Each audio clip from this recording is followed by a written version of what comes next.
ikot, and 5, 6, 7, 8, and 1, 2, 3, and 4, and ad-lib 6, 7, 8.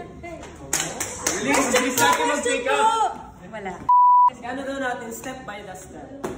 Step by the step. First step, nakaganto na yung kamay natin. Bakit? Alam niyo, feeling yung frustrated na kayo. Bakit ba ito nangyayari? Okay. Paano ka ba mainis, Julie? Ha? Paano ka mainis? Hindi nainis eh. Sige. Yun Yun lang. Kasi di ba normally pag nainis tayo, pero isa-stylize lang natin yun lang. Yan. So ang first step natin, bakit ba? Pero di ba pag may problema tayo, sino muna natin nilalapitan? Si Lord. Si Lord. Bakit ba nagkaganto, Lord? Tapos after mo itanongin kay Lord, sabi mo, ano po bang problema ko sa sarili ko? Or maybe, Lord, ano bang dapat kong gawin? Ayan! Parang mas... ano ba?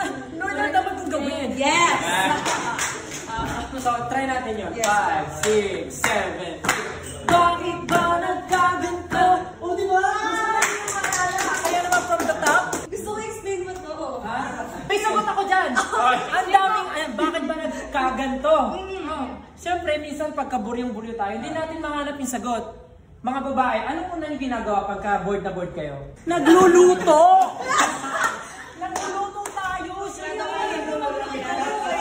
Naghiwa ko ng onion, sibuyas. Tapos, after mo, di ba maghiwa? Siyempre, lalagay mo na yan sa lulutuin mo. Shing! Tapos, di ba naluto mo na? Kuha ka kayo ng ingredients. Eh, yung asin mo na basa. Kailangan, di ba, tuyo siya. Tutuyuin mo. Go!